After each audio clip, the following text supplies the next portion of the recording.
bienvenue. Je souhaite la bienvenue à Nathalie, à Vanessa, à Lucie, à Lydie et à Claire-Line. Donc, et je vois qu'il y a d'autres auditeurs qui sont connectés, mais dont je ne vois pas les noms.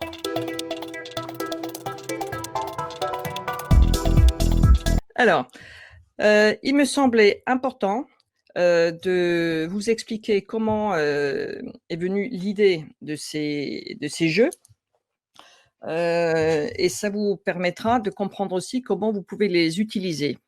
Donc, l'histoire ou la genèse de ces jeux, c'est lié à mon arrière-plan, à mon histoire personnelle, professionnelle. Donc, juste pour faire très court, j'ai un arrière-plan médical. J'ai fait beaucoup de médecine sportive et donc tout ce qui tourne autour du stress, au niveau de la physiologie, je pense avoir quelques connaissances et quelques clés aussi que peut-être des coachs normaux n'ont pas.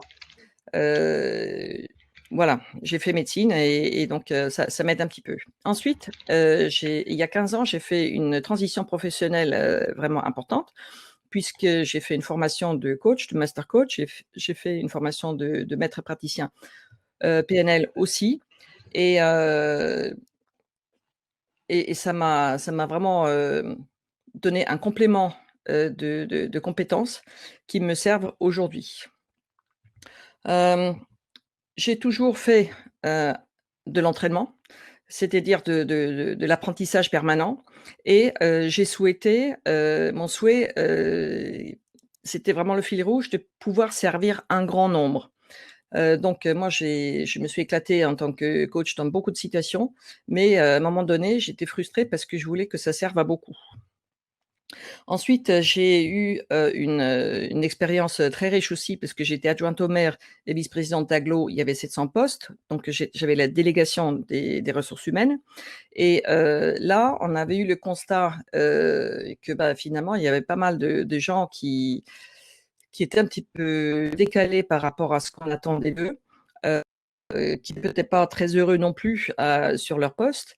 Et donc, comme ces gens-là, c'était des fonctionnaires, ben, on peut difficilement les déplacer. Il y a certains qui ont finalement eu envie de choisir d'autres cieux pour s'épanouir davantage parce qu'il n'y avait pas l'évolution de poste pour tout le monde à tout moment.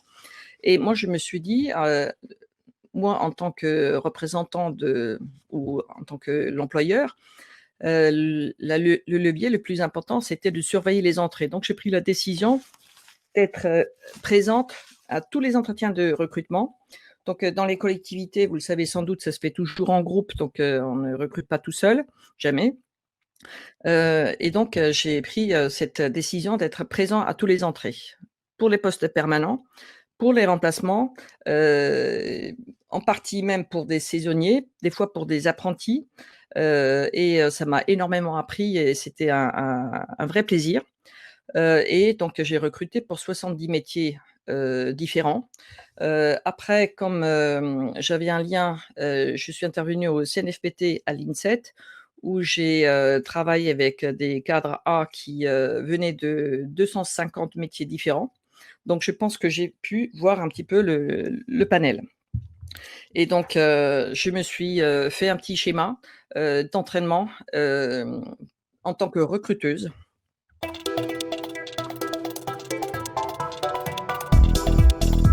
Donc en tant que recruteuse, j'étais, quelquefois frustrée parce qu'on avait des gens qui étaient mal préparés pour les entretiens de recrutement et quelquefois c'était même hallucinant. Vous connaissez ça, hein, vous travaillez avec des gens qui sont en insertion, donc il y a des gens qui sont vraiment, pas tout à fait, en phase avec la réalité. Il y avait des gens qui ne savaient pas du tout en quoi pouvait consister un entretien de recrutement, et on envoyait des gens qui venaient en disant: «Bah, écoutez, je cherche du travail, qu'est-ce que vous me donnez?» Donc c'est comme s'ils faisaient leurs courses, en disant: «Bah, écoutez, moi je vais choisir dans le panier que vous avez à me présenter et puis c'est moi qui prends». Donc ils étaient pas préparés du tout, d'une part, de se présenter pour un seul poste bien défini et de devoir un petit peu se justifier sur les compétences, qu'on pouvait attendre. Il y en avait aussi qui venaient dans une présentation physique, un petit peu bizarre. Alors, il y avait pas le covid à l'époque, mais il y avait quand même des distances assez importantes, c'est-à-dire, on avait des grandes tables, donc il y avait les recruteurs d'un côté et puis les candidats, en face à 2,50 m ou des fois plus, et il y en avait qui, sentaient mal, c'est-à-dire il y avait vraiment des odeurs désagréables, physiques, qu'on sentait à l'autre bout de la table. Donc on s'était vraiment dit: «C'est quand les gens sont pas capables de prendre une douche le matin, de mettre des vêtements propres, comment ça sera une fois qu'ils sont embauchés?» Il y en a qui sont aussi arrivés, vraiment, sales sur leur habit ou alors, complètement en savate. Donc il y a un jardinier qui vient se présenter en jogging et puis savate, bah, c'est pas très professionnel. Donc bien évidemment, on n'attendait pas d'eux qu'ils viennent en costard cravate, mais dans un habit propre en lien avec, le poste. Et puis il y en avait qui venaient pas du tout. Heu, Est-ce qu'ils avaient des problèmes ou ils voulaient plus venir? Bon, bah, ça c'est, je ne pouvais pas toujours savoir. Ou alors ils venaient avec, 1 heure et demie de retard. Heu, donc les gens qui venaient de loin, on peut comprendre qu'il peut y avoir un problème de de déplacement, mais normalement ils avaient un numéro de téléphone, donc ils pouvaient quand même téléphoner pour prévenir et puis nous on était prévenus dans la salle.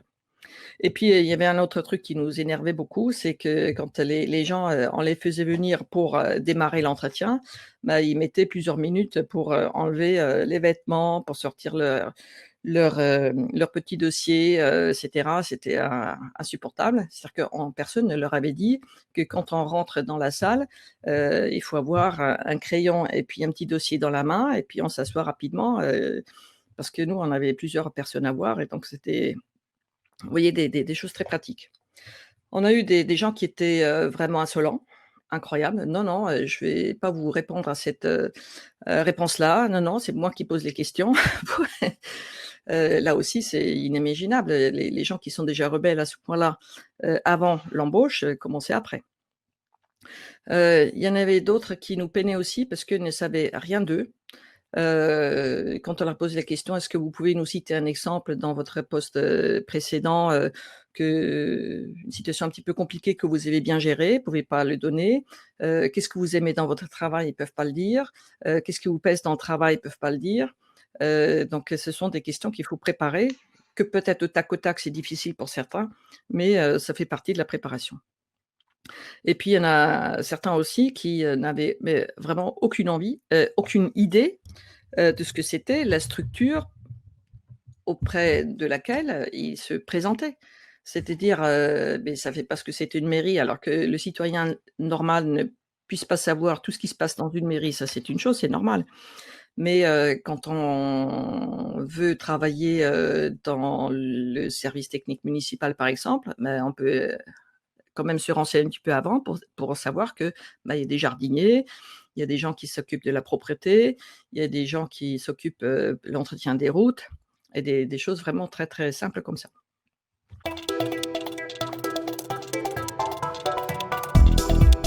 Ensuite, la deuxième frustration, c'était, de voir à quel point, des gens pouvaient être, complètement bloqués par le trac.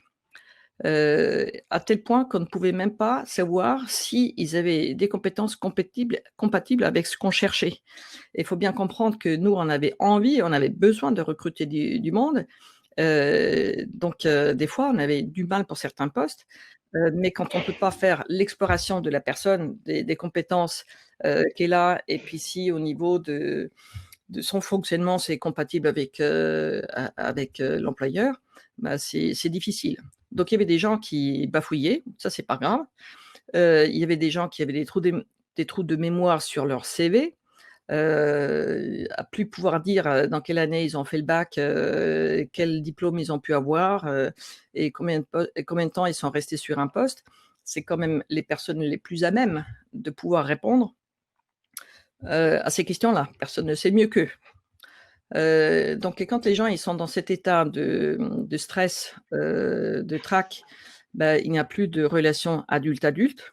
C'est-à-dire, c'est vraiment des enfants terrorisés qu'on a devant soi et ce n'est pas du tout ce que souhaite le recruteur. Le recruteur, il cherche c'est-à-dire, moi je parle pour moi, hein, et pour la plupart de ceux que je connais aussi, les collègues que j'avais, d'avoir une relation d'adulte à adulte. C'est-à-dire on veut avoir un échange, ouvert, intéressant, pour parler de choses, en commun. Et donc les gens qui avaient, donc ce trac-là, ils étaient pas rodés un minimum. Ils découvraient tout, d'un entretien de recrutement et puis ils en avaient peur. Et donc moi, ça m'a fait de la peine, parce que je n'étais pas du tout là pour, faire peur aux gens, c'était pas du tout mon désir et moi j'ai toujours essayé de trouver, la pépite, dans les gens.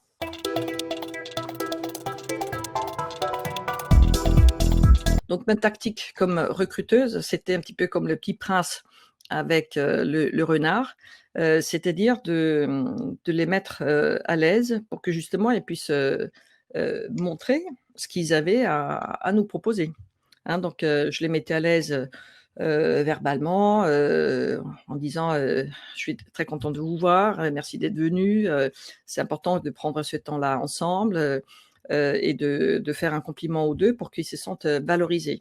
Souvent ça suffisait. Bien évidemment aussi, on faisait les présentations pour qu'ils soient pas dans le mystère, pouvaient pas retenir les noms des gens qui étaient en face, mais au moins qu'on se donne cette peine-là. Heu, cette capacité de comprendre qui est en face, dépendait très certainement aussi un petit peu du niveau, et de l'expérience des gens. Quelqu'un qui a juste un CAP ou quelqu'un qui a, déjà 30 ans et qui est directeur, c'est pas tout à fait la même chose. Donc ce que j'avais envie, c'est de découvrir très rapidement les qualités des personnes et de vérifier ainsi la compatibilité avec le poste. Donc il y avait des gens qui étaient, très intéressants en soi, mais on savait très bien que sur ce poste-là, ça n'irait pas. Donc je vous explique, s'il y a un poste, dans un service technique, vous pouvez avoir des gens, il faut absolument qu'ils soient très, comment dire? Réglo, c'est-à-dire qu'ils appliquent exactement les consignes. Si vous mettez quelqu'un sur, des branchements de fibre optique là en ce moment, bon ça se fait pas par les mairies, mais on peut pas réinventer la poudre tous les 3 matins. C'est-à-dire qu'il faut appliquer la règle. Et si vous avez quelqu'un qui est dans un service de réparation, ben, il faut qu'il soit des fois très débrouillard pour trouver des solutions, pour, même avec, des moyens peut-être, pas toujours adéquats, de trouver des solutions techniques. Et donc les personnalités des 2 personnes, ne sont pas les mêmes. Donc c'était ça que j'avais envie de savoir. Est-ce que j'ai devant moi quelqu'un qui a la compétence technique, mais qui est aussi naturellement, câblé pour, faire les choses dans les règles? Ou est-ce que c'est une personne qui est naturellement très débrouillarde, donc elle va, être efficace et prendre plaisir sur ce poste-là?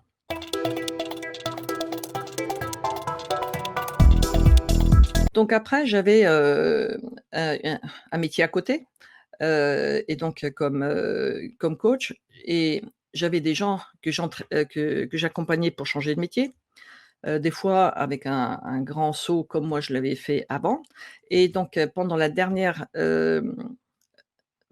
séance, je les entraînais toujours à faire un entretien de recrutement. Donc je leur expliquais la posture et l'entrée, mais elles devaient faire, donc elles devaient rentrer par la porte, dire bonjour, voilà, donc on faisait ça 2-3 fois. Les personnes devaient être capables de faire une synthèse de leur CV par cœur, de manière c'était pas à apprendre par cœur comme au théâtre, mais quand même parler naturellement et d'avoir les 5 étapes importantes de la carrière professionnelle. Puis ensuite, il y avait le jeu des questions-réponses, donc c'était important qu'ils puissent, être rodés, que, beh, ils puissent avoir des différentes questions et que des fois aussi, des questions qu'on sait très bien, répondre et puis il y en a d'autres, c'est un petit peu plus la surprise, mais que ça fait partie du jeu et que c'est OK. C'est comme, jouer un petit peu au ping-pong, hein. On peut jouer au ping-pong, gentiment et puis tout d'un coup, il y a une balle qui peut, venir avec une trajectoire un petit peu différente. Ensuite, on parlait aussi du paralangage. que je leur apprenais à se présenter d'une certaine manière, qui était avenant pour les recruteurs. Et puis, je les invitais bien évidemment à préparer des questions en amont sur le poste et sur l'entreprise. Donc, je leur faisais faire un entraînement sur un poste qu'ils désiraient vraiment.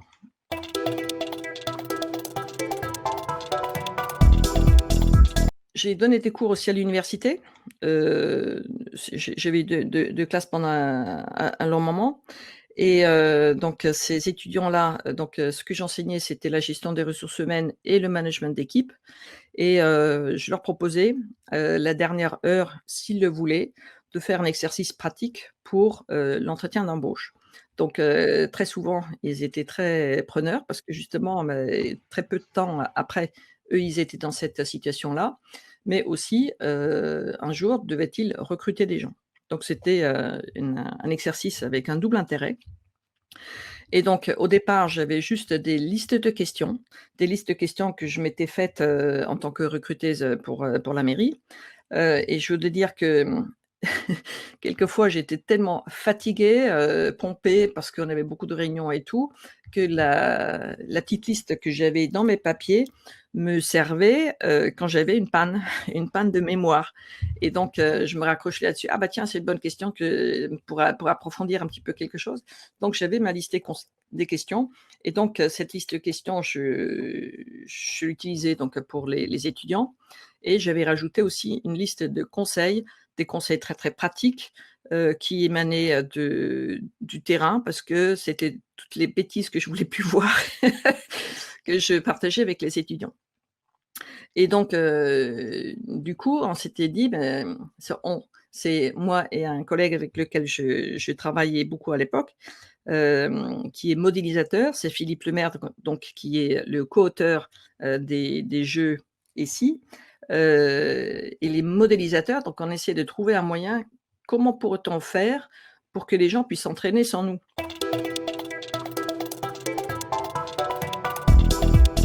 On a commencé à faire des essais, tester différents outils. On a fait des entraînements donc, à l'université d'Angers d'une part, mais aussi dans d'autres écoles d'ingénieurs. Après on s'est entraîné avec des adultes parce qu'on voulait savoir et puis là, la découverte, c'était les quinquas. Des quinquas qui nous disaient, «Bah, vous savez, j'ai toujours travaillé, mais jusqu'à présent, les embauches se sont fait comme ça». Par bouche-oreille, j'étais présentée, on m'a pris, et maintenant, il faut que je passe, un entretien d'embauche, donc c'est compliqué et je ne sais pas faire, j'ai jamais fait et ça me fait peur. Dans les adultes, on avait des gens qui étaient, très lettrés, il y en avait aussi qui étaient quasiment illettrés. On a fait ça avec une association qui s'appelle Aspire, qui est une association d'insertion, donc on avait demandé au directeur si on pouvait tester les outils. Donc on avait les portes ouvertes, donc ça a bien fonctionné aussi et puis là, on était scotchés. Après, on est allé à l'émission locale. On voulait savoir si avec les jeunes, ça marchait aussi. Donc on a passé vraiment beaucoup, beaucoup d'heures. Et puis après, on a découvert qu'on pouvait mettre, les jeux dans les mains d'adultes, donc pas des adultes, en situation d'insertion, mais des gens qui avaient déjà des jeunes cadres qui avaient déjà un petit peu d'expérience et donc eux, ils utilisaient les outils, c'est-à-dire le jeu de cartes là, si je préparais mon entretien d'embauche, entre eux, heu et une bière à la main le samedi soir, quoi. Donc c'était fantastique et puis ils pouvaient s'entraîner, heu, toujours, dans un environnement, sécurisant. Donc en insertion, on a fait pas mal de trucs aussi et puis après, on est allé dans les lycées, professionnels et là, on nous a dit, «C'est très intéressant, on a absolument besoin de ça» et les profs, qui nous ont accueillis avec, beaucoup de gentillesse, nous ont dit: «C'est extraordinaire parce que nous ne savons pas ce que c'est une entreprise.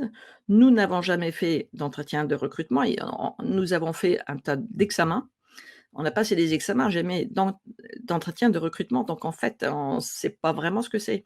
Donc entraîner des jeunes pour ça, pour nous, c'est un défi et puis on a pourtant envie de le faire. Par contre, les questions, sur l'expérience professionnelle, ça met un petit peu nos jeunes en difficulté parce que justement, ils en ont pas. et donc du coup, on a fait un deuxième jeu donc pour version pour les jeunes et puis on en reparlera tout à l'heure. Et donc l'idée forte, que je partageais avec, Philippe, c'est de mettre des outils qui nous rendaient indispensables. C'est-à-dire, on regardait faire, les profs avec, leurs élèves. Donc au départ, on leur montrait comment il fallait le faire et puis, ensuite, on les regardait faire et puis, on allait encore plus loin, on mettait juste à disposition, les jeux. On expliquait comment ça fonctionnait, ou leur donner parce qu'il y a des cartes avec des conseils dedans et puis on se barrait et puis on avait juste, attendu les retours et puis après on a commencé à équiper un petit peu d'autres formations.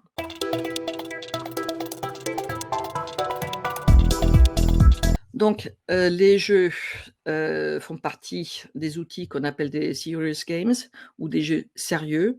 C'est-à-dire, c'est un jeu qui n'est pas fait pour s'amuser. On peut s'amuser par moment, mais ce n'est pas fait pour ça, mais c'est bien un outil d'entraînement pour s'entraîner des jeux de rôle. Donc là, vous avez des cartes.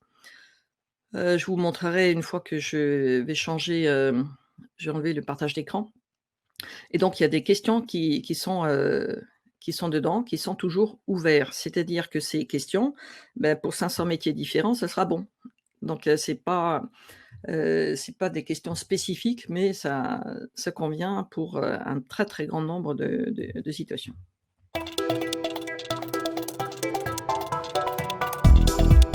Il y a 2 présentations, la présentation et si je préparais mon entretien d'embauche, donc là, il faut avoir une expérience professionnelle existante ou alors du vécu. Ça peut être des gens qui ont déjà, peut-être pas de travail forcément, mais travaillent dans des associations, qui ont une expérience paraprofessionnelle. Ça peut être le cas aussi, par exemple, une maman qui reprend du travail une fois que les enfants sont ados.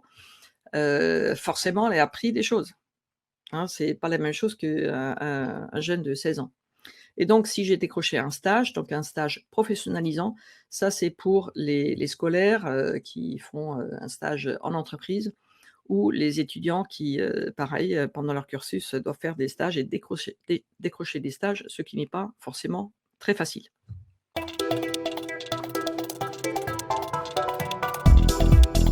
Donc les outils comportent des jeux de cartes avec des questions ouvertes. Il y a des questions qui sont début d'entretien et fin d'entretien, où nous doit toujours ouvrir avec ceux-là. Et puis après, il y a des questions qu'on utilise de manière aléatoire. Il y a une règle de jeu dans le paquet aussi et il y a des cartes avec des conseils très, très pratiques. Et donc le livret d'accompagnateur qui explique, le rôle et la posture de l'animateur et la place des conseils. Comment, quand, donc quand vous accompagnez des groupes ou des personnes individuellement. Après, on détaille un petit peu plus ce que c'est le processus d'entretien, le jeu des questions-réponses. Ensuite, il y a tout un chapitre qui parle donc, un petit peu du stress, de manière très simple et accessible et qui donne aussi des leviers très pragmatiques, comment on pourrait diminuer le stress, soit le stress les quelques jours avant, mais y compris, le quart d'heure avant l'entretien d'embauche. Hem, Après, il y a un chapitre qui, vous aidera à aider, vos participants à vous de parler plus d'eux, parce que c'est des questions qui viennent forcément, hem, pendant les entretiens, à savoir que la plupart des recruteurs sont quand même très bienveillants, mais on a quand même envie, de savoir un petit peu ce que ont les gens dans les tripes, qui ils sont, quelle est leur personnalité et ça peut se faire de manière très respectueuse, hem et quand les gens ne sont pas préparés à ça, ils sont, un petit peu en panne. C'est difficile. Ensuite, il y a tout un chapitre aussi, sur le langage non verbal ou le paralangage, et puis, derrière, il y a même, toute une liste de vidéos que vous pouvez regarder ensemble avec vos participants pour qu'ils puissent, apprendre. Par exemple, regarder certains films, heu, prenons, il était un petit peu mis à l'honneur ces derniers temps avec le covid, c'est Louis de Funès. Qui vous coupez le son, vous donnez un extrait de ça et puis, leur poser la question: «Mais qu'est-ce qui se passe? Quelle émotion, traduit-il?» Donc si on arrive à le faire avec Louis de Funès, après il faut le faire de manière plus avec des gens qui sont un petit peu plus discrets que cet acteur hors du commun, pour pouvoir affiner, leur capacité de comprendre le langage non verbal, ce qu'ils voient en face et aussi ce qu'ils émettent et ce que le recruteur y voit. De manière naturelle, bien évidemment, ça se fait de manière inconsciente, mais si on devient un petit peu conscient, c'est encore mieux.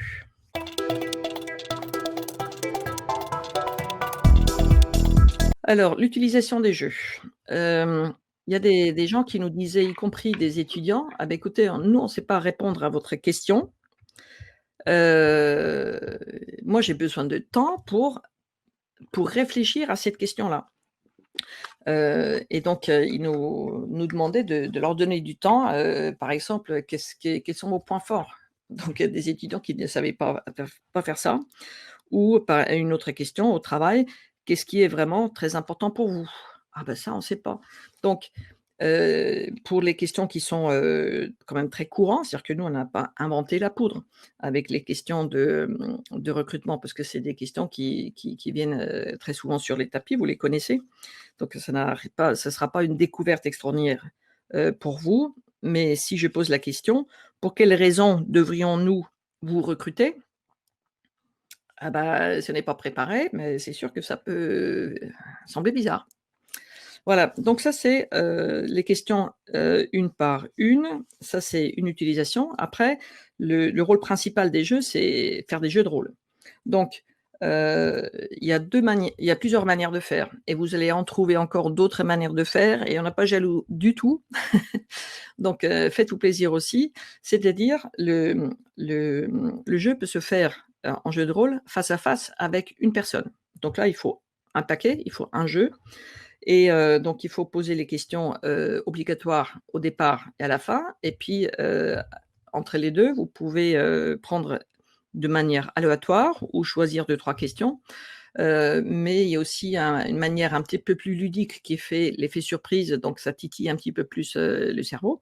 C'est que vous pouvez choisir, 5-6 questions, vous les tenez dans la main et puis vous retournez, le les cartes et vous faites tirer, au hasard la personne que vous entraînez et donc ça fait une petite interaction qui peut être sympa et puis après en collectif, on met les gens en groupe ou en sous-groupe, ça dépend du nombre de personnes que vous avez et donc là, heu, il faut un jeu par sous-groupe. Donc si vous animez, 3-4, groupes en même temps, vous devez avoir, dans votre mallette, le nombre de jeux équivalent, voire un de plus. Le collectif, ça se fait bien, c'est-à-dire que là, on dispatche les rôles, donc on va voir ça tout à l'heure. Mais vous pouvez très bien animer, nous on l'a fait à beaucoup de reprises, d'animer plusieurs tables en même temps et puis on passait entre les tables pour voir un petit peu les gens une fois qu'ils sont, lancés, ils comprennent assez vite, de manière très intuitive comment il faut faire. Donc après, vous pouvez avoir des gens qui sont plus anxieux que d'autres, donc qui ont besoin d'un petit peu plus, d'accompagnement que d'autres, mais ça se fait très facilement. Hem et en bonus, ce que vous pouvez envisager aussi, c'est de mettre à disposition, le jeu de cartes à des personnes qui ont déjà une date pour un entretien de recrutement en vue. C'est-à-dire vous avez, fait, participer à 3 entraînements et puis, c'était mercredi et puis lundi d'après, la personne a un entretien. Donc ce qu'on faisait des fois, c'est de les mettre à disposition comme ça ils pouvaient faire encore avec, les copains, les amis, ou tout seuls, regarder et ça leur donnait encore plus de sécurité.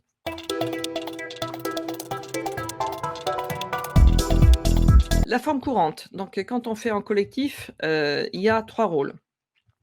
Donc il y a une personne qui fait le candidat, une personne qui fait le candidat et puis on met donc, une petite table si possible et on met, 2 ou 3 ou 4 recruteurs en face. Pourquoi, mettre de cette manière-là? Parce que ça correspond mieux à la réalité. La plupart des jurys de recrutement, c'est quand même, avec, 2 ou 3 personnes et si la personne arrive, et n'a jamais vu, 3 personnes ou 4 personnes en face, elle va plus facilement, perdre ses moyens. Et puis on mettait toujours un observateur.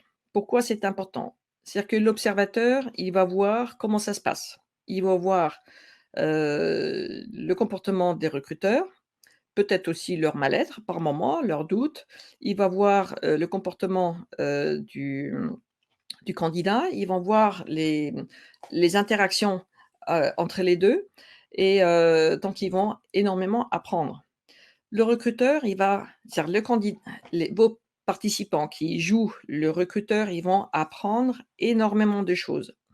«Ah, c'est ça l'effet que ça fait, mais finalement, c'est pas facile de recruter. Ah ben, moi, j'avais envie de lui poser cette question-là et puis c'est pas venu». Donc ils vont vous donner plein de retours et puis, donc on a le candidat, qui va lui, vivre ça dans une situation, émotionnelle très, hem très, très sécurisant parce qu'il y a pas d'enjeu, vous êtes bienveillant, vous êtes là en sécurité, les autres, ils sont dans le même cas de figure, donc ils sont en groupe, des gens qui connaissent plus ou moins et donc c'est sécurisant de pouvoir s'exposer plus facilement au départ avec eux qu'avec des inconnus et ce qui est, extraordinaire aussi, c'est que, lorsque vous ferez le débrief, bah, vous avez, les observateurs ou les recruteurs qui vont donner des retours heu, aux candidats qui seront bien plus pertinents, des fois, pas pertinents, mais mieux reçus que si c'est vous qui les donnez. Et puis ils vont se lâcher quelquefois en disant: «Mais tu as vu comment tu as répondu? Mais c'est pas possible. Tu as vu comment tu avais telle attitude et cetera, tu es complètement penché en arrière et cetera». Les on avait l'impression que ça t'intéresse pas. Donc ils vont avoir un franc-parler qui va peut-être vous surprendre.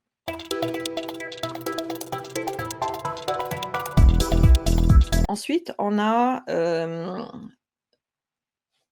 le principe que les rôles doivent tourner, c'est-à-dire le candidat va devenir, observateur et l'observateur devenir recruteur et puis les recruteurs au fil du temps, ils vont devenir observateurs et puis candidats. Donc il faut que ça tourne et il faut que ces entraînements-là durent peu de temps.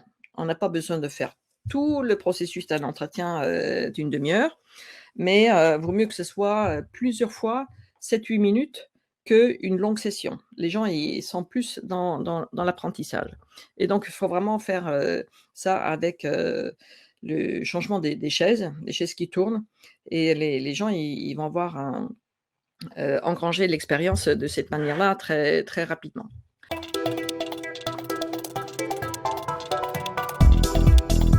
Donc, l'objectif de ces outils d'entraînement, donc ces jeux de cartes, et multiples, c'est de les confronter à la réalité de l'entretien de recrutement, de découper l'apprentissage dans des petits bouts, parce que ce sera plus facile, de leur donner des repères aussi, et plus qu'ils ont des repères déjà quand ils font le premier passage, le deuxième passage, le troisième passage, tout ce qu'ils ont déjà vu, ah bah, il faut que je vienne, il faut que je regarde tout le monde, il faut qu'on attende, que j'attende, qu'on me pose des questions, il faut que je puisse me présenter, il faut que je réponde aux questions et puis à la fin, bah, moi j'ai le droit de poser des questions, parce que les recruteurs souvent ils font cette introduction-là pour, le dire. Donc c'est-à-dire que plusieurs passages, ça permet que vos participants, vont créer quelques automatismes et plus qu'ils ont des automatismes qui se créent avec des petites choses, de ce qu'ils doivent avoir prêt dans la main, le papier et tout, moins que ça les stresse parce qu'ils auront plus besoin de penser à tout. Tout ce qui est automatique, c'est plus léger et donc ça fait que, bah, ils sont plus à l'aise et que ça facilite finalement l'embauche.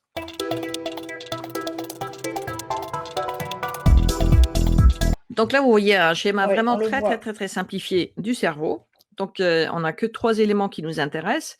C'est, la bulle, grise que vous voyez, ça c'est ce qu'on appelle le cortex préfrontal. Donc vous n'avez absolument pas besoin de retenir le mot technique. C'est juste le rôle, en fait, c'est le cockpit dans l'avion. C'est là où se prennent les décisions.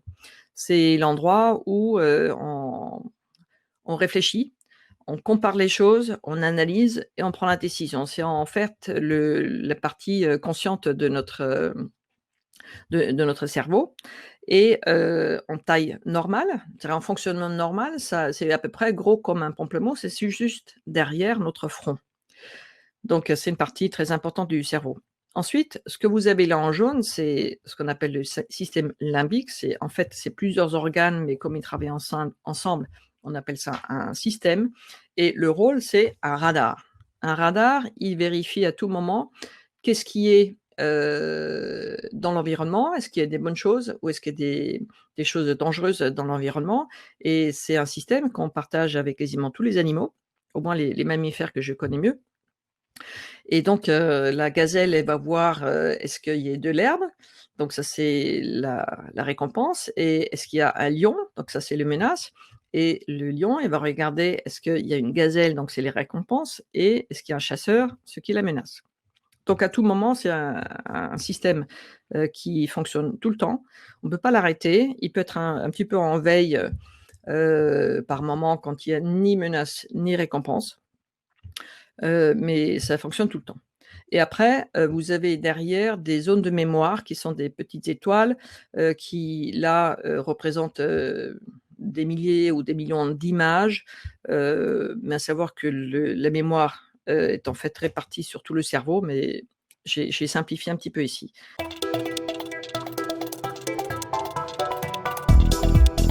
Donc là, vous voyez le système limbique. Donc ce que vous avez vu là avant en jaune, donc là, on a le système limbique, donc ce radar.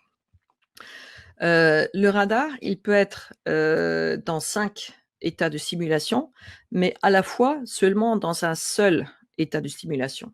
Donc quand il y a des menaces, donc à gauche, vous voyez le petit bonhomme, le smiley, rouge qui est en détresse, c'est qu'il a peur.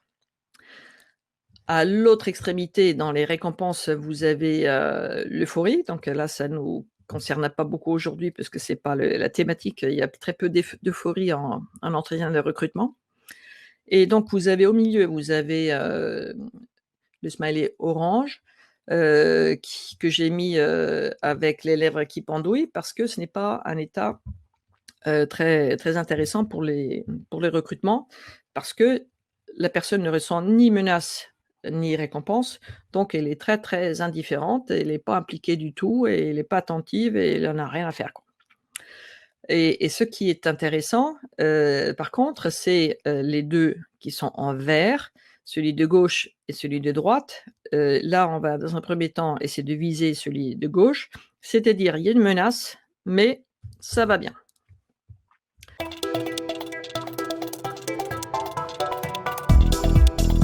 Donc, qu'est-ce qui se passe au Oui, niveau du cerveau quand il y a une peur ou un sentiment d'inconfort majeur?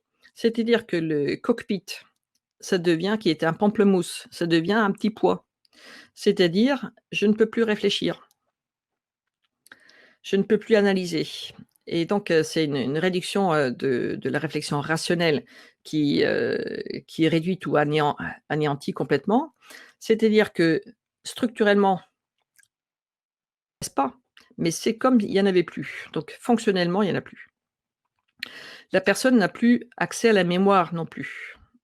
Donc on se souvient plus des choses très simples. Vous connaissez ça très bien avec les jeunes qui passent les jeunes ou les moins jeunes qui passent le permis de conduire, avec, le moniteur, papa, maman, tonton, ça allait très bien la veille et puis le jour J avec l'inspecteur, ils ne se souviennent plus du panneau, qui était tellement évident qu'ils connaissaient parfaitement bien. Donc il y a le grand blanc, hein, donc c'est la réduction de la mémoire. Donc ça, c'est l'effet de la peur et du sentiment inconfort qui génère ça.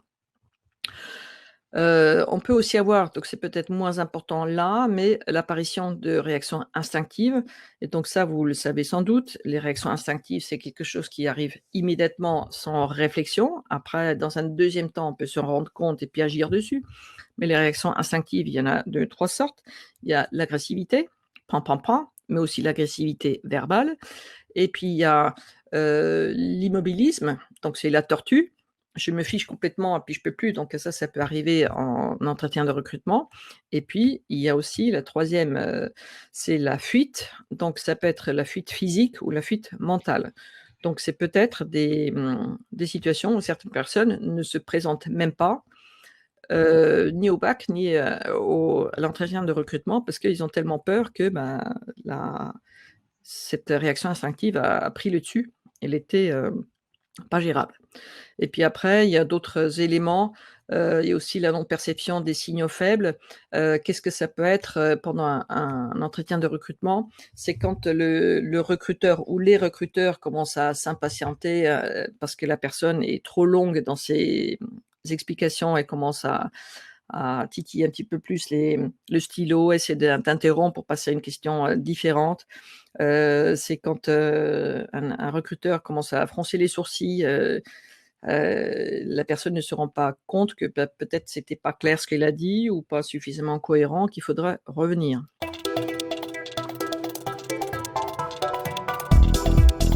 Donc C'est bon, ici, on Marlène. a, ce qu'on appelle, un processus d'habituation. Vous avez peut-être vu, ce film Le discours d'un roi où le roi, c'était Georges, je sais plus 5 je crois, hem avait une Oui. peur, blanche de parler en public, donc il avait des pannes, quand il devait parler, dans le micro, où il ne pouvait pas sortir un seul mot. Et donc pour un roi, pour, être un roi d'Angleterre et devoir faire un discours et pas pouvoir sortir un seul mot, c'était un petit peu gênant quand même. Et donc il a rencontré, une personne, qui s'appelait Log, qui était un coach à l'époque, très expérimental mais génial, qui a habitué le roi gentiment à affronter un micro. Il a changé de place, il l'a mis dans une espèce de cocooning, il l'a habitué, petit à petit comme, le Petit Prince l'a fait avec, le renard. Donc il a habitué, cette personne, pétrie de trac à pouvoir parler dans un micro, et que c'était au moins acceptable. Donc c'est exactement ce travail-là en fait, que vous allez faire avec les jeux. Vous allez habituer vos participants à affronter un entretien de recrutement et plus qu'ils vont le faire, plus que le trac va diminuer.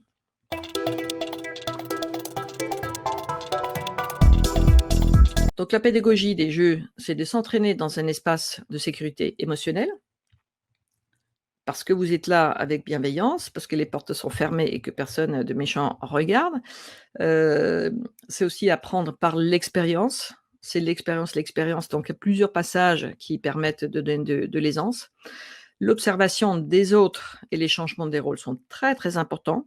Donc, on peut bien évidemment, entraîner une personne en direct, en jouant le recruteur. C'est comme je l'avais fait avec, mes clients à moi. Donc vous pouvez le faire, c'est bien, mais de pouvoir jouer en groupe, c'est mieux. Justement parce qu'on peut voir les autres. Donc, vous faites comme vous pouvez, en tête à tête. Vous pouvez les faire, vous pouvez le faire même par, Skype maintenant, ça se fait, hein, même des vrais recrutements se font, aujourd'hui là pendant le confinement, il y a eu des recrutements qui se sont faits comme ça. Donc, c'est une solution. Mais je pense que l'idéal, le potentiel maximum des jeux, c'est quand même en groupe. Donc c'est cet effet d'habituation. Habituation, c'est quoi? C'est au départ, c'est un terme médical, c'est-à-dire on a un stimulus qui, déclenche une réponse. Ce stimulus-là, il est considéré comme, exagéré, par exemple avec les allergies. Heu, Ça dépend des allergies qu'ont les gens, mais c'est une petite présence de quelque chose qui fait une réponse exagérée et c'est très embêtant. Donc on a l'effet d'habituation, c'est-à-dire on arrive à habituer le corps, le système immunitaire à supporter, ce stimulus menaçant et au fil du temps, la réponse, elle change donc et la réponse devient plus adaptée. plus acceptable et en psychologie, c'est pareil, c'est-à-dire qu'on peut habituer les gens à quelque chose qui leur faisait peur. Ce n'est pas, pour autant que pour tout le monde, ce soit après un plaisir, mais quand même il y a un changement notable qu'on peut attendre. Heu, je vais vous donner un exemple perso. Moi, j'étais donc, dans la médecine sportive. Je faisais des conférences, au niveau de France, mais aussi à l'international. J'avais fait des recherches, j'avais fait 2 années de médecine humaine en plus, dans un domaine, très très particulier. Donc, je faisais de la recherche clinique, je faisais des présentations, à mes collègues, mais, 6 mois avant, j'étais morte de trouille. J'avais des crampes d'estomac et cetera. J'étais vraiment complètement inhibée, hein, donc, ce que vous voyez là, les gens qui sont, traqués, moi j'étais le meilleur exemple et aujourd'hui, donc on devait parler dans un micro et aujourd'hui quand je vois un micro et qu'on me le donne, à condition bien évidemment que j'ai quelque chose à dire, ça me fait plaisir. Donc c'est vraiment un changement, complet et c'est possible et je peux vous dire que pour avoir été, inhibée, j'étais un très, très, très, très bon exemple. Donc la pédagogie des jeux aussi, c'est permettre de débriefer avec tes pairs, d'avoir des conseils.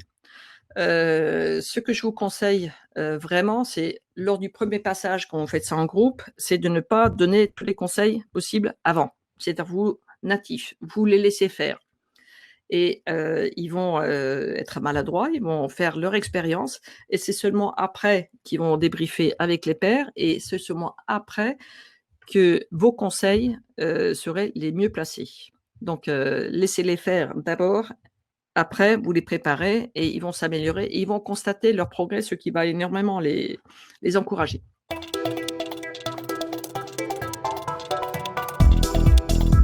Ensuite, ils vont aussi, apprendre le paralangage. Donc là, vous allez, les aider un petit peu.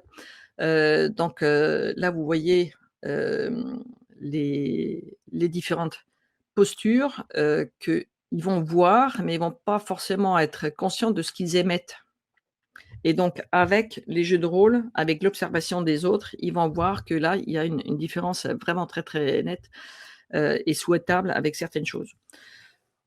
Ici, on va pas aller très, très loin dans la connaissance, du paralangage, ce qui est pas important de connaître tous les détails, mais 2-3 basiques, ça fait vraiment du bien, du style, d'avoir, les mains sur la table avec, une posture en triangle.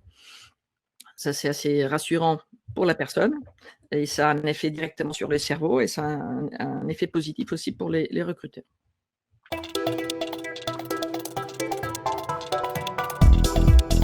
Avec les jeux, vous allez pouvoir les aider à identifier les émotions. «J'ai peur», ah bah oui, tu as peur et de pouvoir les accueillir. Une des choses qu'il faut pas faire, c'est de dire: «Ah non, non, tu as pas peur, tu as pas besoin d'avoir peur». Bah, ils ont peur, elle est là, donc si je fais un grand déni, ça n'aide pas du tout, hein, donc c'est important de dire: «OK, tu as peur, mais c'est normal». C'est normal et c'est OK, tu as le droit d'avoir peur, mais c'est malgré ces petites peurs que tu vas pouvoir y aller quand même et là, il faut absolument leur dire aussi que les recruteurs savent et acceptent que les gens ont un petit peu peur. Ils ont le trac et ce n'est pas un problème. Les recruteurs, ils n'aiment pas beaucoup les gens qui n'ont aucune peur, qui n'ont aucune appréhension parce que c'est des gens qui sont souvent un petit peu insolents. Donc d'avoir un petit peu de trac, c'est OK et c'est très bien accepté par les recruteurs, notamment en début d'entretien. Donc on essaie de les mettre à l'aise justement pour que cette appréhension-là parte et que les gens puissent vraiment se concentrer et puis avoir un échange, intéressant. Donc votre rôle est très important d'aider vos participants, d'accepter la peur qu'ils ont et de dire: «OK, tu es là».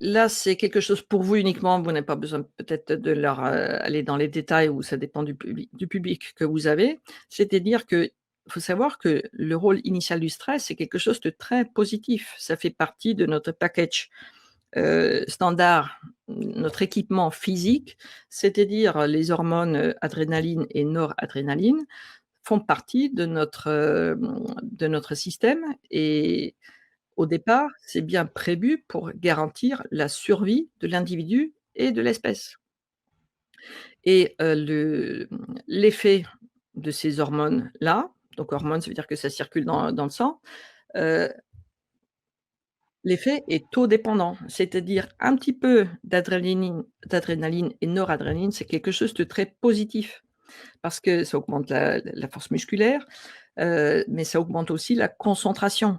Un petit peu, c'est bon. C'est pour ça que je disais à Sylvie avant de commencer, moi je suis dans un état de stress parce que j'étais contente de pouvoir faire cette, conférence-là, vraiment parce que j'aime faire ça. La petite appréhension que j'avais, c'est ben, parce que c'est la première fois sur cette plateforme-là, donc je ne maîtrise pas complètement. C'est-à-dire je maîtrise pas, et puis en plus, ils ont la bonne idée de tout changer lundi, donc là j'ai quelques repères en moins. Donc la petite le un tout petit peu d'hormones du stress, c'est OK, parce que ça me rend plus performante. Par contre, s'il y en a beaucoup, ah! Là, c'est la catastrophe, parce que là, ça va faire l'effet inverse. Là, il va peut-être y avoir des ou pour certains, on va avoir l'effet de tortue, ou du lièvre, donc les réactions, instinctives de fuite, d'immobilisation ou d'immobilisme et pour certaines personnes, on a vu rarement, mais ça peut arriver, des gens qui deviennent agressifs pendant les jurys de recrutement. Donc moi, je savais que quand, quelqu'un, était un petit peu agressif, c'est que très probablement il avait peur, donc je devais le rassurer et puis, il devenait entre guillemets «normal». Donc, vous pouvez le leur apprendre, reconnaître l'arrivée du petit stress. Qu'est-ce qu'on ressent? Ben, on sent le palpitant, prendre un petit peu d'accélérateur s'accélérer, on sent le cœur, on a les mains un petit peu moites et cetera. OK, d'accord, c'est pas grave, ça veut dire qu'il y a un petit peu de stress qui arrive, donc un petit peu d'hormones et ça, vous allez le lire dans le livret d'accompagnement, plus en détail. C'est-à-dire qu'en accueillant comme une vague, cette hormone, c'est ce ressenti, le stress arrive. Si on ne se bloque pas contre, bah, ça passe beaucoup plus vite et i vous allez, trouver aussi d'autres éléments qui vous permettent de conseiller les participants pour diminuer le taux qui est déjà en circulation dans le sang, hein, donc il y a des exercices physiques qu'on peut faire pour que les taux diminuent et c'est magique, ça coûte même rien du Super. tout. C'est extraordinaire. Excuse-moi Marlène, est-ce que tu peux nous donner un ou 2 exemples pour savoir comme quels exercices on peut proposer aux personnes pour faire diminuer le taux de stress? Oui, c'est par impérisme, vous le savez sans doute, mais c'est bien de le dire, vraiment de manière très spécifique. C'est-à-dire la marche à pied rapide métabolise, c'est-à-dire détruit l'adrénaline et la noradrénaline qui est en train de circuler. C'est-à-dire quelqu'un qui est stressé le matin: «Ah! Il faut que j'aille à mon entretien». Vous lui dites d'aller marcher, 1/2 heure, mais rapide, ça diminue le stress. C'est à la portée de tout le monde et les gens qui arrivent dans des entretiens de recrutement, c'est très facile de leur dire: «Écoutez, vous débrouillez, vous arrivez 1/2 heure avant, vous repérez où ça se trouve, la porte et cetera et puis après, vous avez 20 minutes, un quart d'heure, mais vous allez faire un tour du pâté de maison d'un pas rapide». Ça les aide beaucoup. Après, il y a des techniques de respiration que j'ai décrit aussi, qui sont, faciles. C'est là, il faut les apprendre un petit peu avant, mais qui sont vraiment accessibles à tout le monde. Par, empirisme, il y a pas mal de gens qui savent les faire. Moi, je pars de ce que je connais, donc de la médecine, ça s'appelle la cohérence cardiaque et là aussi en marchant, en augmentant un petit peu la pression en expiration, ça fait baisser, le rythme cardiaque et ça fait baisser l'éjection de l'adrénaline, la noradrénaline. Est-ce que ça répond à ta question, Sylvie? Merci, c'était concret, oui, merci. Donc vous allez pouvoir les accompagner pour qu'ils appréhendent l'œil stress. Œil, en grec, ça veut dire, positif, bon. Donc il y a un petit peu de stress qui est bon et donc il faut pas qu'ils essaient de combattre tout le stress. Donc il faut que vous puissiez leur dire: «Oui, oui, mais gardez un petit peu parce que c'est bon pour vous». Et combattre le stress, déjà quand on est dans une attitude de combat, il augmente. Donc il faut pouvoir l'accueillir, il faut pouvoir faire certaines choses pour pouvoir diminuer. Justement, la préparation aux entretiens d'embauche, ça c'est une clé énorme. Euh, et donc de garder sous le coude ce stress positif, parce que justement, quand il n'y en a pas beaucoup d'adrénaline, ça permet à mieux se concentrer, donc les gens sont plus pertinents.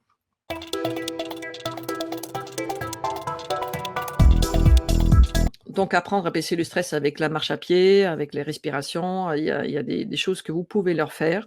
Il y a d'autres moyens que vous pouvez. J'entraînais des administrateurs, donc des gens qui gèrent déjà des millions d'euros, des grandes équipes dans les villes, dans les régions, à passer un examen pro, qui a un très, très fort enjeu pour eux, et puis ils ont l'habitude de perdre leur pédale pour ça. Donc moi j'étais recrutée pour les préparer à ça, et il y en a certains tiens, et la première personne m'a envoyé un mail après disant: «Ça s'est très bien passé, je vous ai imaginé dans le jury». Donc elle m'a mis de manière mentale, elle a imaginé ma tête en plein milieu, et donc ça l'a tellement rassuré qu'il a été au tac pour répondre, et puis il a eu son concours. Et puis après, j'ai dit aux gens: «Écoutez, quand vous allez au jury, quelle est une personne bienveillante envers vous, en qui vous avez confiance?» Donc il me disait: «Ah bah, c'est mon père, c'est ma femme, c'est un ami». Je dis: «Ah beh, imaginez qu'il est assis parmi le jury». Ça aussi, c'est quelque chose de rassurant. Vous voyez, ce sont des choses qui sont très simples, mais c'est vraiment très puissant.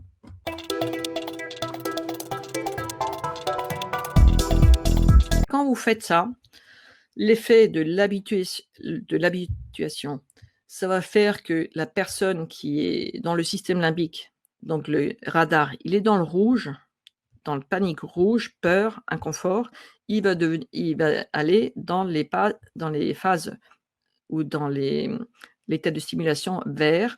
Donc le premier à gauche, c'est ce que j'appelle la vigilance professionnelle, c'est-à-dire il y a toujours une menace. Oui, c'est vrai, il y a un recruteur qui est là, qui va regarder, mais ce n'est pas grave, je vais gérer.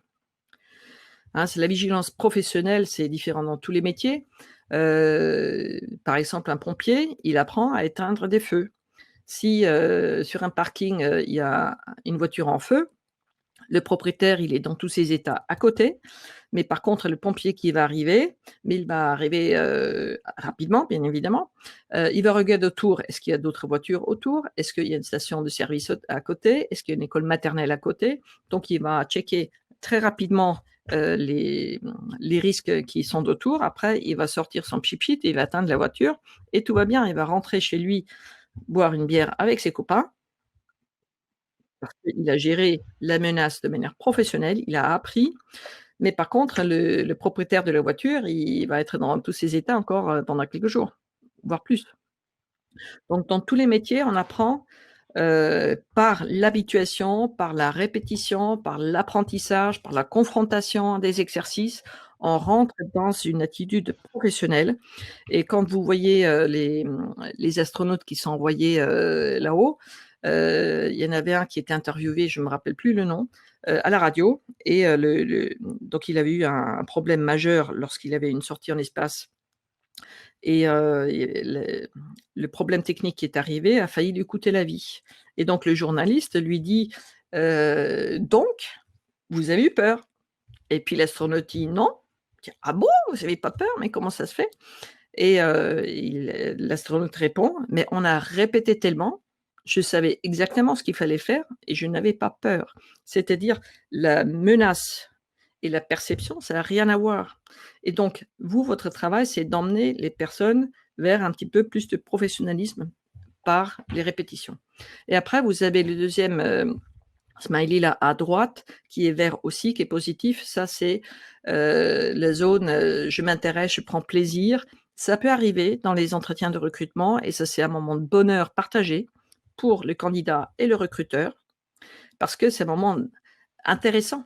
Euh, on découvre des gens, on découvre ce qu'ils ont fait, et il y a des gens qui ont vécu des choses extraordinaires. Et moi, j'aimais ces moments-là et mes collègues aussi parce que j'ai jamais recruté, seule, toujours avec des équipes et ça, c'est un moment où le candidat, il est très, très à l'aise, il est dans le plaisir à raconter quelque chose. Là, on est dans un échange adulte-adulte et puis c'est vraiment plus, plus. Donc c'est pas sûr que vous arrivez avec tout le monde à ça, ce n'est pas nécessaire, mais déjà l'emmener dans l'espace, dans l'état de stimulation de vigilance professionnelle.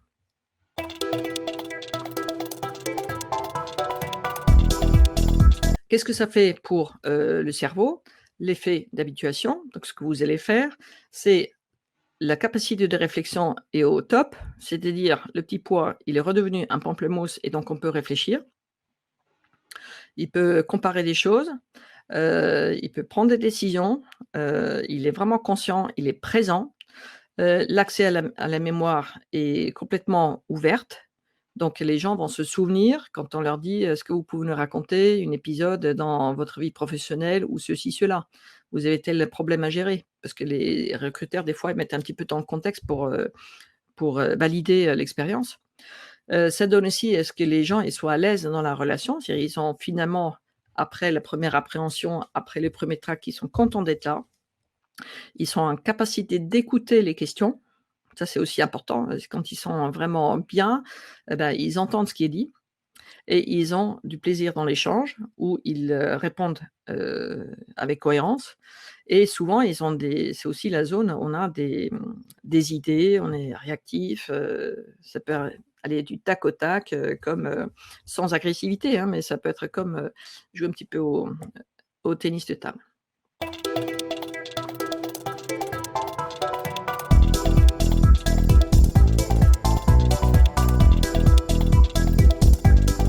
Moi, j'ai une question qui me vient à l'esprit quand je t'écoute. Pour que ce phénomène d'habituation fonctionne, il faut le pratiquer longtemps. C'est-à-dire que si on est en train d'accompagner des personnes et qu'elles vont avoir un entretien de recrutement assez rapidement, est-ce que ça peut fonctionner en seulement quelques séances, quelques jours avant? Oui, je pense que le minimum, c'est 2-3 fois. D'accord, Il y a pas besoin 20 fois, mais 2-3 fois et puis avec quelques jours d'intervalle parce que ce qu'il faut comprendre aussi, c'est que, bah, on vit une expérience, donc on essaie de raccrocher ça à quelque chose que j'ai déjà vécu. On essaie toujours l'apprentissage de se raccrocher à quelque chose, donc c'est plus facile. Hem et puis ensuite, l'inconscient travaille aussi. Donc il y a le tri qui se fait souvent la nuit, pendant le sommeil. Donc d'accord. la mémoire fait du tri pour garder ce qui est essentiel ou probablement ce qui est essentiel et donc le tri se fait ainsi et donc de revenir dessus, quelques jours plus tard, c'est le plus efficace. Donc je pense que maximum 2 fois par semaine, c'est bien. Si vous faites, tous les 6 mois, c'est pas bon non plus, mais 2 fois par semaine, 1 fois par semaine, minimum 2-3 fois et puis après vous verrez bien les réactions des gens. D'accord, donc ça veut dire qu'il faut quand même s'y prendre quelques semaines avant les entretiens de recrutement. Idéalement, oui. Alors ce qu'on a vu à répétition, c'est que, vous faites ça là, mois de mai, d'accord? Et puis la personne est assez bien rodée, mais par contre, elle a tout d'un coup un entretien le 25 août. Ah là, je me rappelle plus, d'accord? Donc ça, c'est quelque chose de très, habituel.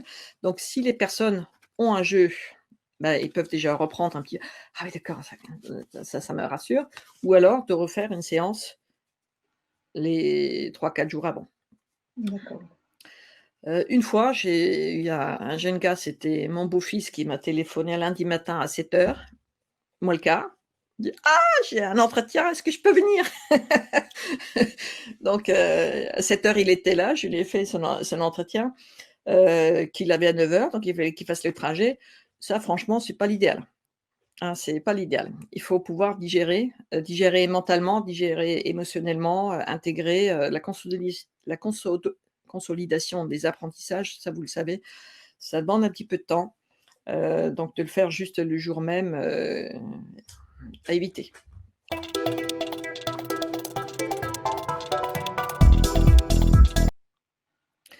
Ce que je n'ai pas dit, ce qui me semble important, pour entraîner les gens, il faut vraiment les entraîner pour un poste qui les intéresse. D'accord? Donc si, moi je devais le faire, ce serait pour un poste d'enseignant ou sur un job qui est vraiment une tâche qui m'intéresse à un moment donné. Si, je devais, être recrutée, si je simule, si je m'entraîne sur un poste qui m'intéresse pas, par exemple, être violoniste, ben j'ai pas de motivation pour ça, donc ça colle pas. Donc il faut bien pour chaque personne, dans un groupe, mais moi je veux être, technicien robotique, moi je veux être boulanger, et cetera. Donc on fait le pour celui-là, il prend ce job-là, ce poste-là et puis l'autre un autre et donc c'est pas gênant. C'est que quand il y a différentes personnes qui ont différents objectifs, ça gêne pas. Alors comment on peut faire, pendant ce temps de déconfinement? À distance. Je pense que par Skype, on peut très bien le faire. Ce qui me semble difficile de recruter des gens ou de faire des entraînements juste au téléphone. Parce que justement le paralangage, c'est quand même, important. Est-ce que la personne a compris, elle a pas compris, elle a sourire, pas sourire? C'est-à-dire moi je me basais le paralangage.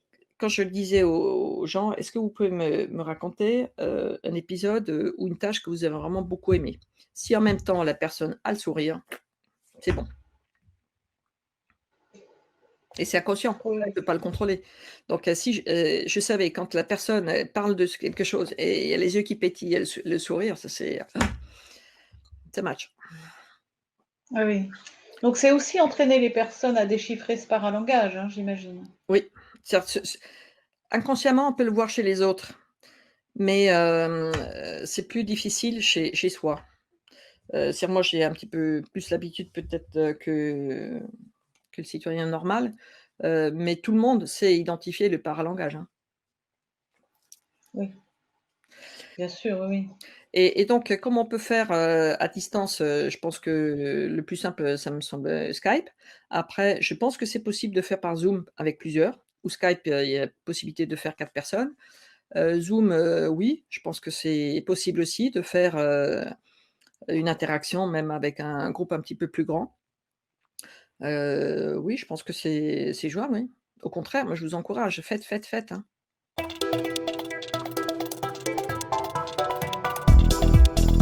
Alors les séances, avec tout le groupe, c'est entre 1 heure et 1 heure et demie. Mais par contre, les séances où la personne est en face du recruteur, il faut que ce soit court.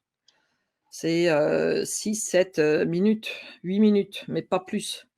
Il faut pas dérouler tout le processus du recrutement. C'est beaucoup plus efficace si pendant, une séance d'1 heure et demie, la personne peut passer, sur plusieurs postes et puis passer 2 fois. Comme candidat, ça c'est top. D'accord, oui, donc je vais pas jouer le rôle de candidat plus de 6-7 minutes et au maximum, je vais jouer 2 fois ce rôle, Oui, c'est ça? oui. OK.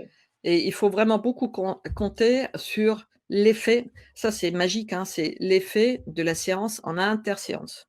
C'est-à-dire vous ne faites plus rien, mais l'effet, le travail va se faire, ça va consolider dans l'inconscient et donc par petit bout, les gens vont se sentir plus à l'aise.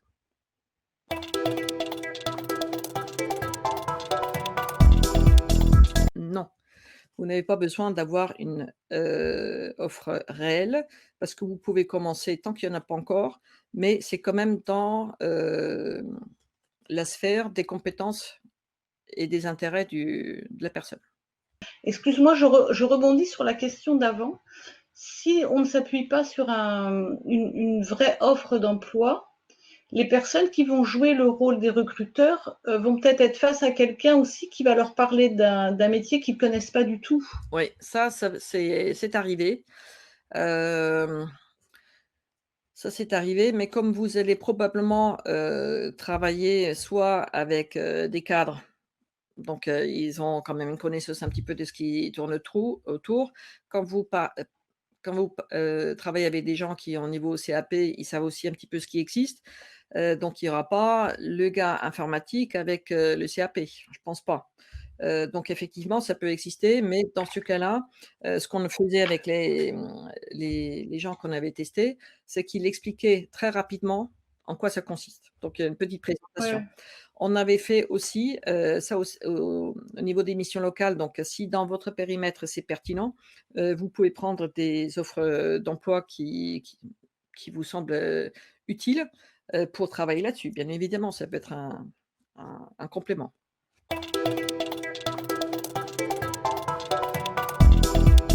Thierry, il est possible de faire des groupes avec Zoom, bien évidemment. Filmer les exercices pour une auto-analyse du parlangage, excellent. Excellent, excellent. Donc si vous avez cette possibilité-là, c'est super. Avec, Zoom, c'est très facile ou avec même, moi j'ai QuickTime Player sur, mon Mac, donc ça c'est génial aussi. On peut enregistrer et regarder après, très positif. Ou alors en salle, avoir, un smartphone, une vidéo, très, très bien. Donc là, vous avez, beaucoup, beaucoup de possibilités.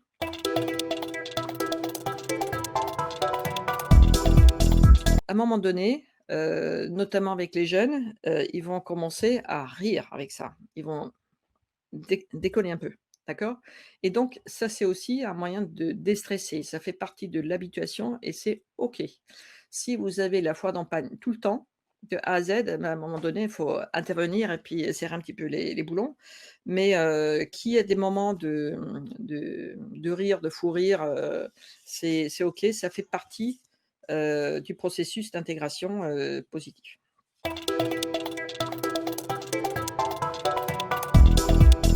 Oui, pour aborder les entretiens d'embauche. Ça fait on peut en faire partie.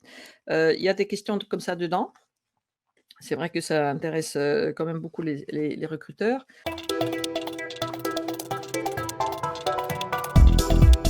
C'est une bonne remarque. Heu, En même temps, vous pouvez prendre des offres d'emploi qui seraient attestées dans le périmètre, du candidat, sans qu'il postule déjà dessus. Peut-être il n'est pas encore prêt à postuler tout de suite. Mais, donc, déjà de tester avec l'IA, de dire: «Ah bah, tiens, je vais, postuler dans telle entreprise, qui est à 30 minutes de chez moi. Je vais faire l'exercice de prendre des renseignements, poser des questions». Oui, ça peut faire, partie, de la préparation. Mais après, une fois que la personne est prête à franchir le pas et vraiment de postuler et d'y aller, là, il faut prendre les vrais. Hem, S'il y a une absence d'offre d'emploi, on peut peut-être s'appuyer sur des fiches métiers complètement, bravo.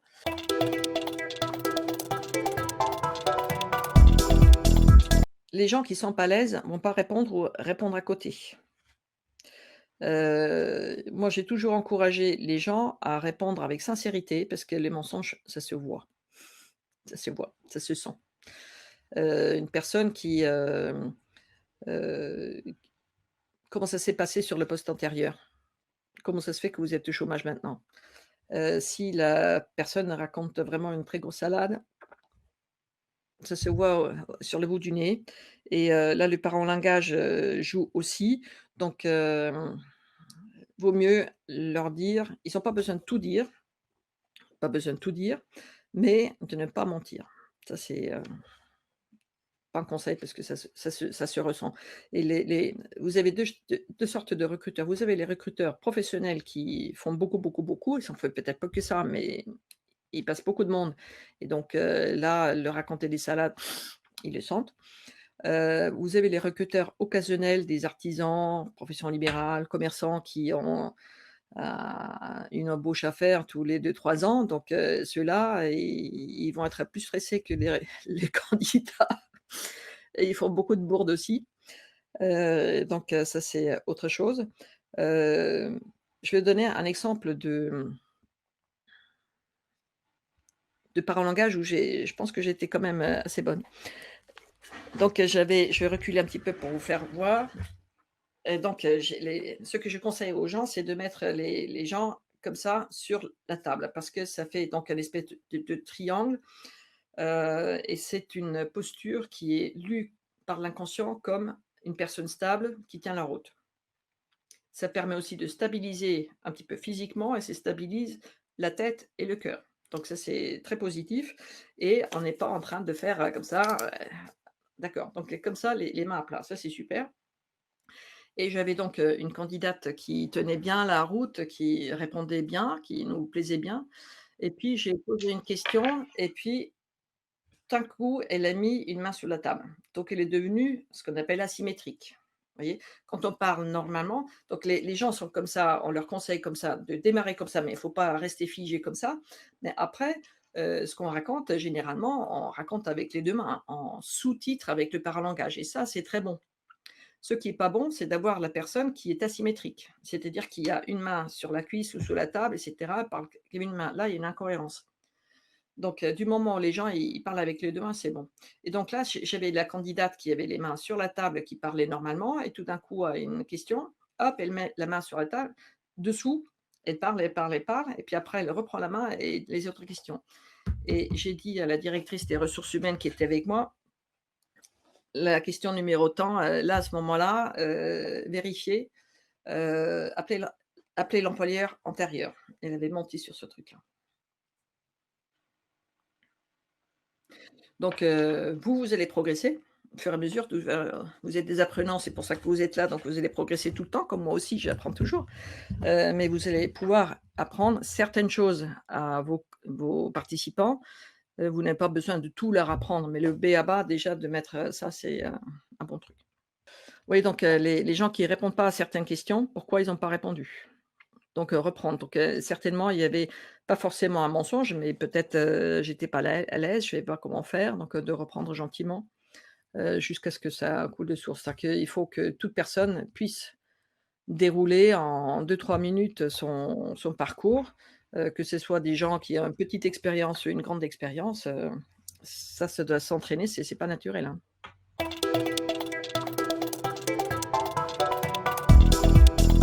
Alors ça, c'est une très bonne question. Il y a des sujets qui sont un petit peu délicats. Par exemple, le burn-out, c'est une vraie difficulté qui était difficile. Si la personne est encore en burn-out, c'est-à-dire, c'est la bonne, c'est pas le bon moment pour se présenter en jury recrutement et c'est peut-être pas le bon moment non plus de se remettre dans sur un nouveau poste, parce que ça va consommer aussi de l'énergie et puis peut-être les gens, ils en ont pas à ce moment-là. Mais après, on fait aussi avec, ce qu'on peut. Heu, Justement, ça, c'est une question qu'il faut préparer avec un accompagnateur. Justement, là, vous êtes, dans votre rôle, pour dire, ce n'est pas une tare d'avoir fait un burn-out, je trouve. La seule tare que je verrais, c'est de pas retenir des leçons. Vous pouvez dire à vos participants que les gens ne sont pas obligés de parler de tout. C'est-à-dire, ils sont pas obligés, de dire, «Écoutez, ça concerne ma sphère privée avant tout, je n'ai pas envie d'en parler». Ou alors trouver quelque chose de très très light qui est OK, parce que les recruteurs, ils ont pas envie de tout savoir non plus, hein. Ce qui les intéresse, est-ce que ça match avec le poste? Est-ce que la personne match avec le poste? C'est tout ce qu'ils ont, envie de savoir. Moi, il me reste à te remercier, Marlène, parce que c'était très intéressant. Merci beaucoup d'avoir pris ton temps aussi. C'est ce que je dis à chaque fois qu'on organise des visio-rencontres. C'est possible parce que des auteurs nous consacrent du temps, nous donnent partagent de leurs connaissances. Donc c'est vraiment gentil. L'idée de ces visio-rencontres, hein, je le redis, c'est de créer un maximum de liens à distance, de vous faire découvrir des choses aussi peut-être et de pouvoir interagir les uns avec les autres. On les a commencés pendant le confinement, on les continue un peu là pendant le déconfinement et on va très certainement les poursuivre lorsque peut-être la vraie vie va revenir d'une manière beaucoup moins fréquente. Parce que c'est beaucoup de travail, très honnêtement, pour les mettre en place, mais on va continuer à en faire sur certains thèmes assez régulièrement.